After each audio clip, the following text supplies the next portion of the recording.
খালা কইতাছি কোরবানির আর কয়দিন বাকি? বেশি দিন বাকি না, মাত্র 3-4 দিন বাকি আছে। তুই চিন্তা করিস না, তুই তোর বুড়ি চিন্তা করিস না, তোর বুড়ি তুই ঠিকই পাবি। আমি হলে এক কথার মানুষ, এক জবান আমার। আমি যেটা বলি সেটাই কইরা ছাড়ি। তুই চিন্তা করিস না, তোর বুড়ি তুই ঠিক মতন পেয়ে যাবে। হ্যাঁ আমি জানি তো, আপনি হলে এক কথার মানুষ, আপনার কথা নড়ছাড় হইব না, আমি ভালো করে জানি এটা। বিলকিস এত কথা কইস না, আসসালাই কাম করতে তাড়াতাড়ি। খালা করতাছি করতাছি।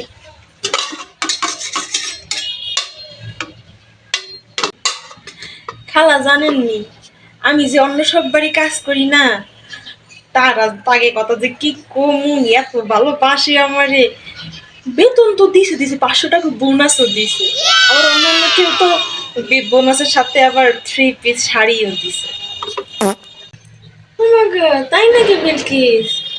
বুঝছেন খালা, বুঝছেন তাহলে আমার কত ভালোবাসে তারা। হুম, ভালোই তো মেলা জামা কাপড় পাইছিস তাই না? তো কইতাছি তোর খালু তো বুঝছোস আমার জামা কাপড়টা আমার কিচ্ছু কিনা দেয় না, বুঝছোস? তুই দেহস তো 1-2 জামা কাপড় কতদিন ধরে পরি, দেহস তো তুই দেহস। কি কইতাম কর। তা কইতাছি তোর যে জামা কাপড় আছে না, ওই একটা 3 পিস আমারে দিস কেন, বুঝছিস? তোর পরে টাকা দিয়ে দিব না। হ্যাঁ দিবি না?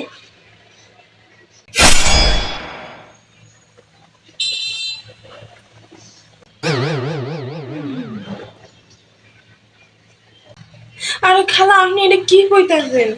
সব জামা কাপড় তো মা নিয়ে গেছে গা। আল্লাহ, নাইলে আপনার একটা দিতাম। মা তো মনে হয় বানাইও ফেলাইছে।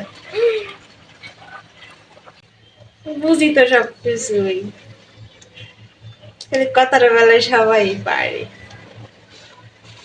আচ্ছা খালা, আমি এখন যাই, আমার কাম শেষ, বুঝছেন নি?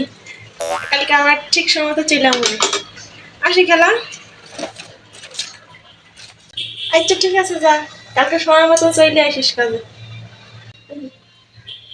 মনে করছে আমরা কিছু বুঝি না, দিছি তো ঠিক মতো।